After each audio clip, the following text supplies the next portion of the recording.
segment, Engine Performance Expo 2023, day number 1. Don't forget, we'll be back tomorrow, and we expect each and every one of you live and on the stream all day long. Questions and comments and all kinds of fun. Why wouldn't they, Lake, with the show we have had today? Oh, it's been mind-blowing. I mean, I'm like totally brain fried after all of this. I mean, all the conversations at the roundtable have been fantastic. Learned so much, and there's a lot of people we need to thank, right? Before we let the day slip away, we need to thank some people for helping make this possible. Absolutely. Like the folks at Rottler, obviously, heavily involved, and CWT, and Driven, and Total Seal. There are a couple, just to name a few. Yeah, Engine Pro. I mean, RC, these guys here. He did it again, right? Rick. So Rick and Jeff joining us, of course, and Randy Neal back from CWT, and Gary Sennett with Foggett, part of our final roundtable here. All right. We have a huge group of people that I want to thank for helping make all these things possible. I mean, you guys helped us out with the pistons for my dad's engine. Redid the rods. That was such a fun project. Again, there'll be more reveals tomorrow about all different projects. But then, we had Morel, Stroud, Mala. I mean, there was everyone that came together. Cop Cams, Edelbrock. Like I said, you mentioned Driven. Obviously, Total Seal helped out along the way. Rottler. I mean, there's so many people. I'm going to forget people, but it was a collective industry effort to make this show happen and to build both engines. Obviously, Ben at EFI University really went the extra mile and gave up a lot of his time to be able to make all these things happen and make it possible, which is fantastic. But that's kind of, again, that's the theme that's been developing, is that as an industry, we're all wanting to help each other. We're not in that old mindset of protect and maybe one of the roundtables sabotage each other. How about that, right? That's an old school thing. Well, we had one of the Hidden Horsepower episodes, and just shout out to Hidden Horsepower, Apple Podcasts, Spotify, SoundCloud, wherever you get your podcast.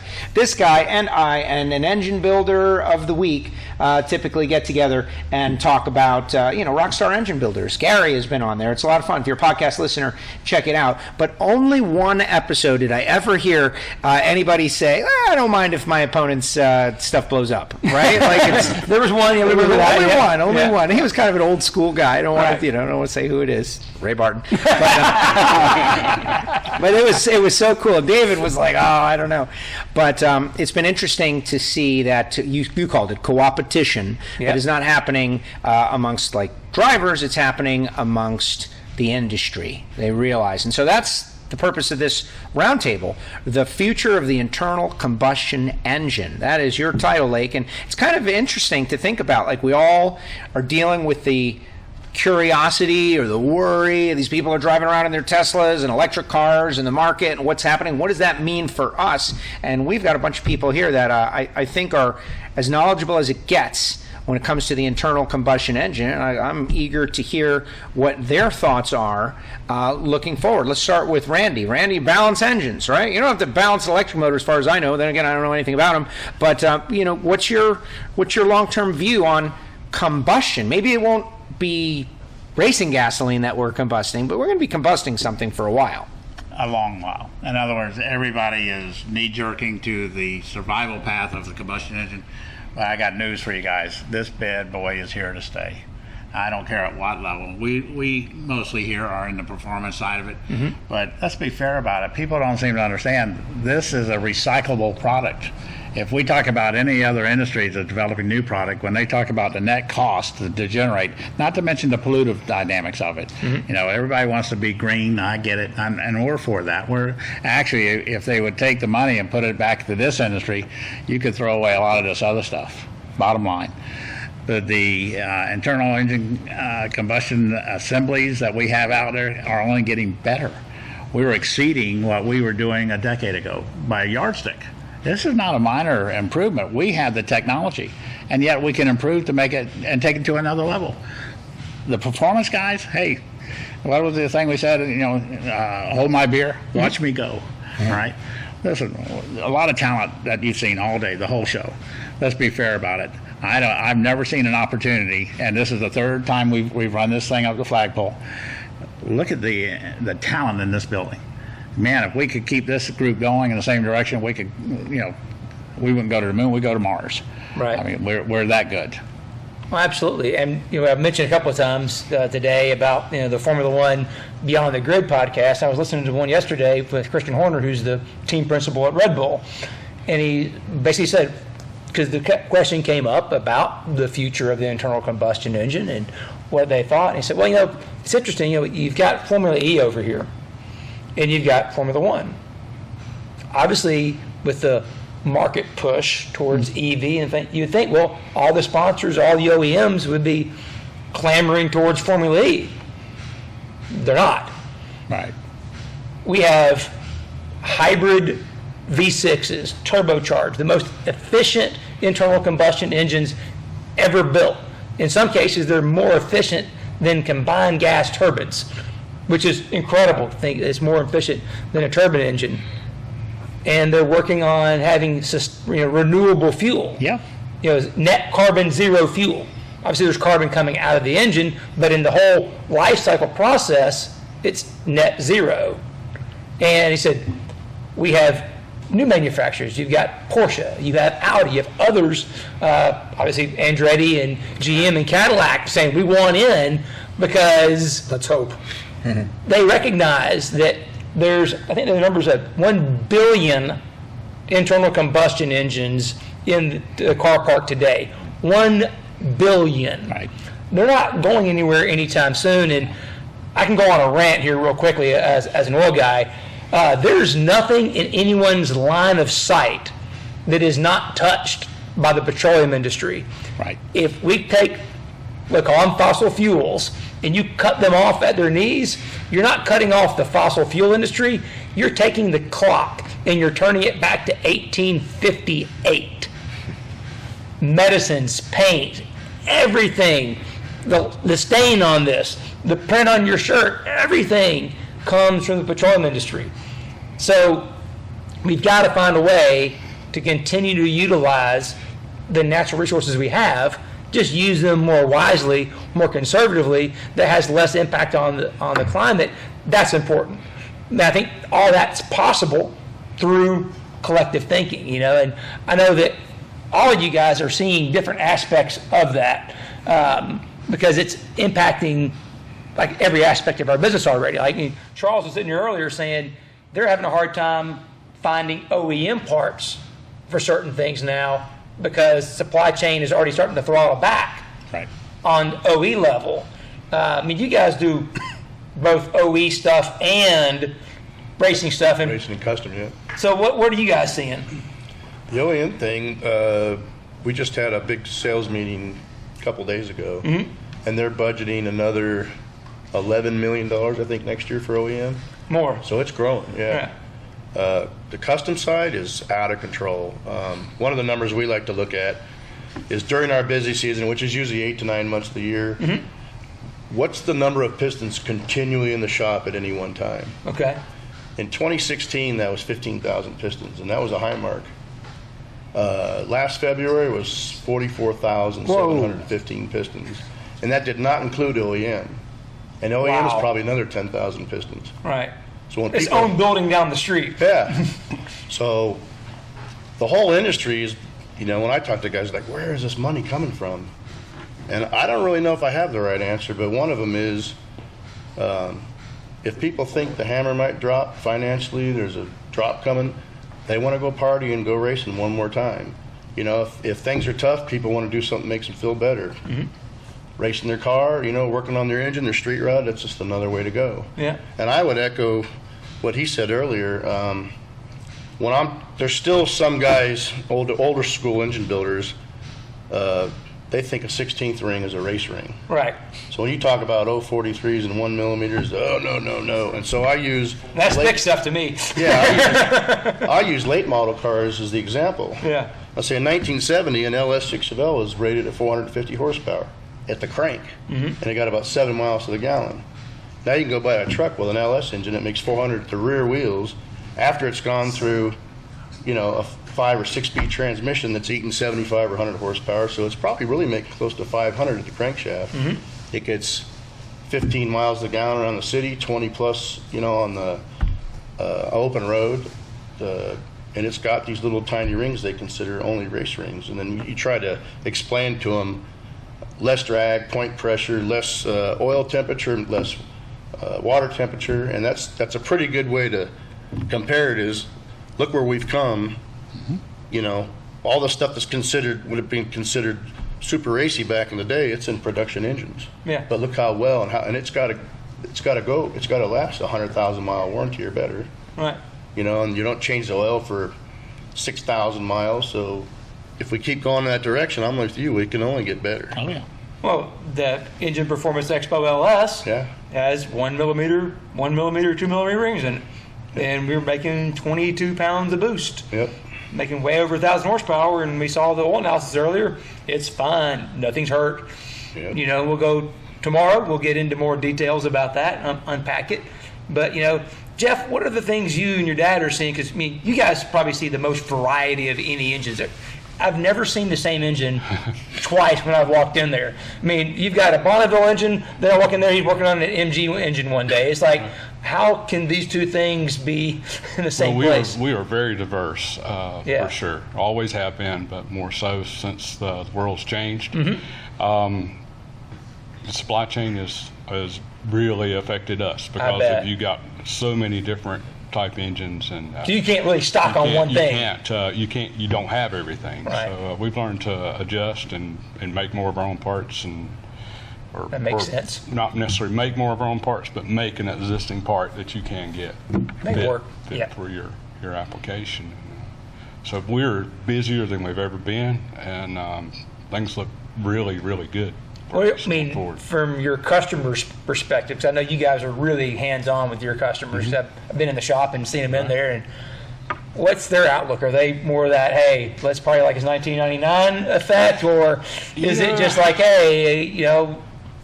I'm not quite that far, but they definitely don't mind, you know, paying for a quality product. Right.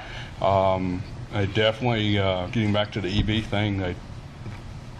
On the hot rod side, things got to sound cool. Right. You're not going to have that. Yeah. And you've got so many people that are so wrapped up in what things sound like. Absolutely.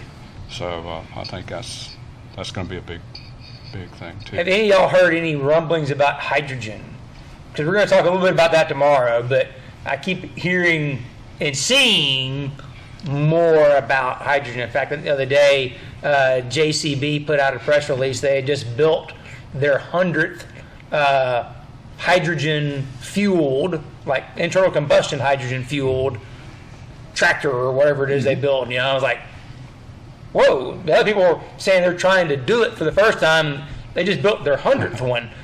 And it's like, that's interesting. My brother-in-law, he just recently moved to North Carolina from Southern California. He worked for the city of Burbank, and he managed all the fleet vehicles, and they had 2 or 3 hydrogen vehicles, and he said they're the most inefficient piece of junk there ever was known to man because of the condensation problem. They still hadn't figured out how to get the water content from not killing. They'd have to put spark plugs in them like once every 2 weeks. Have to change the oil all the time because of all the oil contamination in the oil. In the late 70s and the early 80s, my dad had a solar business, and he had a dream of having all the vans outfitted with electronic fuel injected small block Chevys on hydrogen. And he says the cool part about it is the exhaust is water. So if you can collect the water, you get fresh water to make more hydrogen out of it. But he just didn't know how to do it back then. And that was in the early days of that original Edelbrock projection, I think. Okay. But there just wasn't the technology at the time. Well, your guy down there in Burbank, they need to call Mike Copeland at Arrington because he's already figured it out. Well, I was going to say this has been a few years ago, and you know, guys we're going to still keep working on it. And I think it's a good fuel source. Yeah. At that time, he said the only reason they had those vehicles at the city of Burbank was so they could fill their quota of the green footprint, but because it was a total waste of time. Listen, to piggyback on that real quick, large industrial engines, they're all in. Caterpillar, Cummins. I mean, the amount of money, I'm talking billions of dollars into research to convert the diesel into hydrogen. And they're getting fantastic results. It is definitely a perfect path from my perspective because it totally reclaims the combustible engine. right? Absolutely. You know, this is the path, and it just makes sense. For very little dollars of conversion, we can keep an entire industry that's already there. We don't have to reinvent anything. It's turn it up, crank it up. And so the deal is hydrogen is a very valid path, and it's been done in different countries with different mixed success in some cases, but the majority is high positive. And it's a combustion engine, and it's got a sound, and it revs up, and it's a familiar deal. And you know, the electrics. I've done some bracket racing. I bracket race against some electric cars. It's an interesting experience. This like silent thing coming up next to you. They're very quick. Definitely running 11s on the quarter mile right from the factory. Some of them down in the 9s. It's been amazing. HRA has changed their rules to accommodate the Tesla Plaid. That's a low 9-second car right from the factory. But at the same time, like there's a spirit and a soul that comes with the sound of an engine. And I think that is just always going to speak with some people. I don't want to have an overrated slot car. I mean, when I was a kid, you know, remember the little electric cars? They were really cool, went fast, all that stuff. I'm way beyond that. I got to fit my chubby butt into a real car. You need a visceral experience. That's well, and Gary, we were talking. Gary and I had a great conversation earlier. He's a custom engine builder for racing engines, from stock eliminator, where he is like restricted by the rules, to top dragster, where he can do whatever he wants, and it is pretty amazing. And so you know your customer is coming to you probably because they want to go drag race in the NHRA or who knows, No Prep Kings somewhere, and they got to make as much power and go compete. So talk a little bit about what you're seeing out there. Well, it's a different market for us because of that, exactly what you said. Everybody that comes to us is wanting to go as fast as possible, and so we're not seeing any of this, you know, OE stuff. But today the market is just like you guys have discussed. I don't know where the money's coming from, but they're spending it. Mm-hmm. And at the worst time ever with the shortage of parts.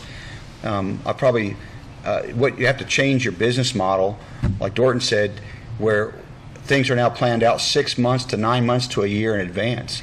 You take a deposit and you place an order on the parts, and you just almost shelve that project while you're working on ones when the parts finally come in. So it's different. There's no more like I can knock something out in the next couple weeks or 3 weeks or a month. You're not doing that. It's now more like maybe home building is, where you have things on the plan for a year or two, or like trailers. You can't get a new trailer built for a year and a half or 2 years. I've heard that. So it's different, and so that means even from the finance end of running your business is different with deposits and things that before you could say, oh, I don't need a deposit, I'll get it done in 30 days and get paid, you know. So things have just changed, but like we've talked about, they're spending it somewhere somehow. Maybe it's the baby boomers. I'm the last of the baby boomers. We're getting up in age where you're like, I now have more expendable income that you didn't 30 years ago, and that's changed. I mean, the economics tell you that most people make the bulk of their money in their 50s, and I think if you look at NHRA, while he's announcing it's on the screen, it always has the age of the driver, and I look at that almost it's pretty much in their 50s. I mean, the median number is in the 50s. And their kids racing who are in their 20s. Right, and Dad's paying for that. Right, absolutely. Dad is paying for the 2 cars in the trailer. Mm-hmm. They bring them out there. Dad runs, daughter runs, and they go out there, and that's their time spent together. I did an interview, and I think I've referenced this before at a previous Expo, but it's interesting. It becomes more and more poignant as time goes by, with a real innovator from Detroit that was on the cutting edge of the electric stuff with the OEs. And we had a private conversation. He said, don't mention his name, but he goes, look at it this way. He goes, there was a time where every person had a horse. Like a horse was something that everybody had to have. Like you want to plow the field, you need a horse. You want to pull a cart, you need a horse. Everybody had a horse. But that went away with automobile and trucks and everything. But people still have horses. Mm-hmm. People have show horses, people have jump horses, people have race horses, people have horses that they just go out there and ride, that they just love them, they just look at them, they're pretty, they teach them to do different horse dances and stuff. Yeah. Horses didn't go away for people. It became like a luxury item almost, and those are the engines that you're building right now. Luxury item engines for people who want to compete at 180 miles an hour as their hobby.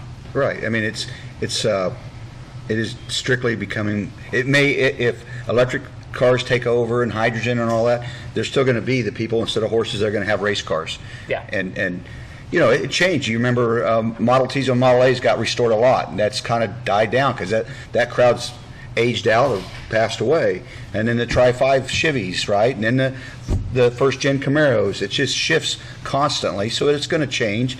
And but there'll always be some kind of racing. You know, an internal combustion engine is always going to be involved. Like you said, it's not going away. Well, you said the word earlier, visceral experience. Correct. That's the key. They want to hear it. They want to smell it. They want to feel it in their bones. And you're not going to get that from a Tesla.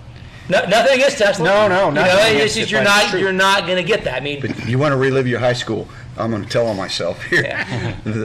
A few months ago, a guy puts on an ad in my hometown, a 69 AMX for sale. And that's what I had in high school, 2 of them. And I couldn't stand it. I had to have my old high school. But it wasn't the same car. It's the same color. It's the same everything. I couldn't wait fast enough. I was more excited to get that car back than buying a new race car or a new piece of equipment or whatever. Got it, drove it. It was just like reliving, 1970 something all over again. So that's always going to be around. And one day it might be a Tesla for somebody after we're all gone. Right. But right now, the crowd that has the money that can afford to buy this and do motorsports in general are now at their most earning income. Right. Yep. And it can share it. Probably we're a wealthier nation today than 2 or 3 generations ago. So now we can share it and have our children or even grandchildren racing with us with big trucks and trailers and multiple race cars in all from circle track to drag racing to whatever. So even truck and tractor pulling, whatever it is, in motorsports in general, I think the economy, the economics of the age group that's doing it is able to do more than they ever did in other generations. No, I would agree. I'm Like I said- excited. Like, we're making our lives, like Lake, you went all in with your career into this field, and here I am, as an announcer, reporter for drag racing. Like, I need this thing to work out, guys.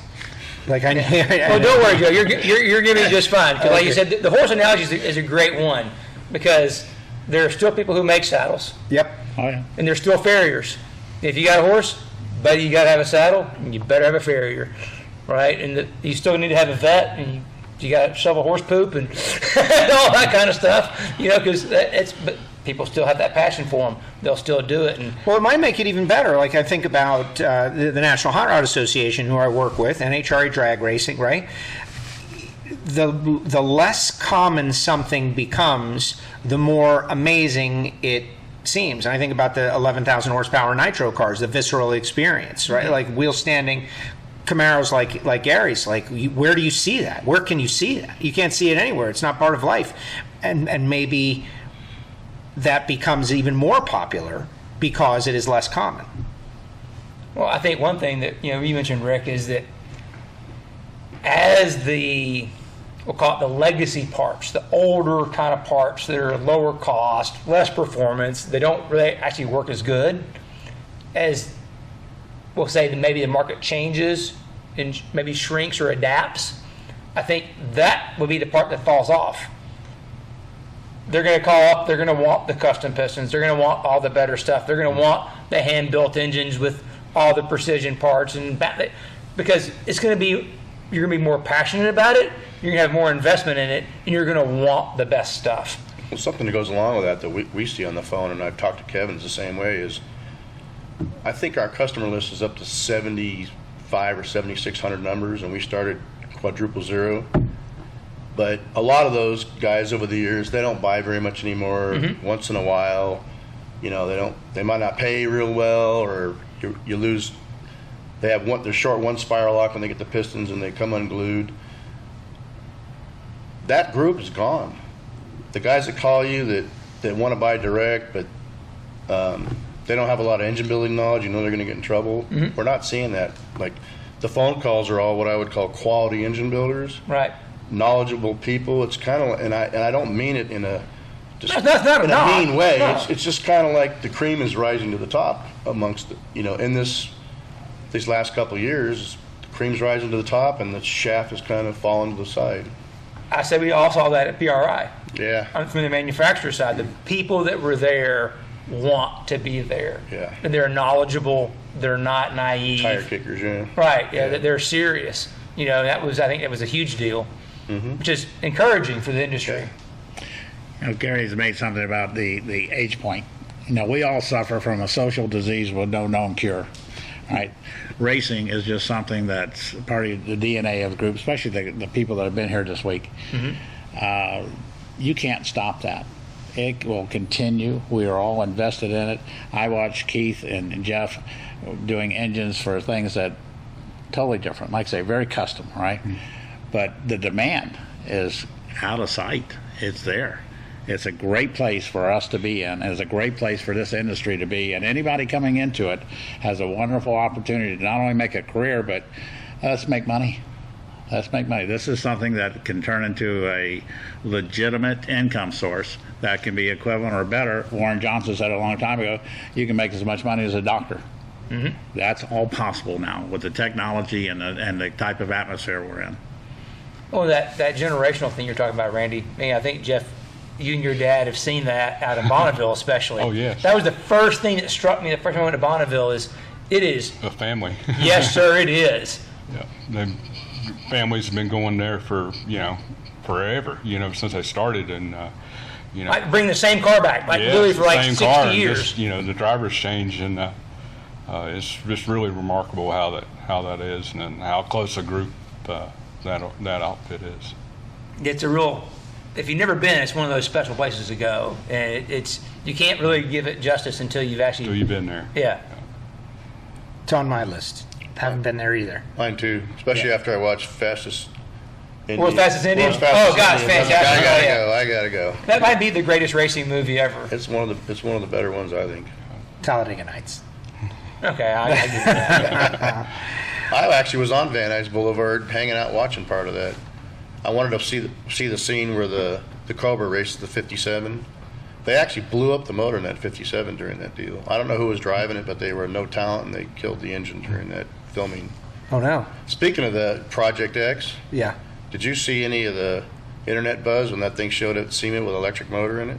Yes. Man, people were like, I'm surprised they didn't get death threats for that. No, I think they did. I think that they did, but that's probably why they did it. Yeah. They got a lot of buzz. They got a lot of buzz around that car. That only needed Tony Danza there, but at SEMA that was a phase. That was 2 years ago's phase. Back this year it was much less. I think people realize there's just nothing, and maybe it's my age or whatever, but you look down into the engine bay of a car and you see a small block or a big block, or you see something there and there's there's intake and exhaust and all okay, that is something. And then you look into the engine bay and you see an electric motor, and I'm not against them. That's the thing. I know there are a lot of people that are against them. I am not. I am for them. They're okay, fine.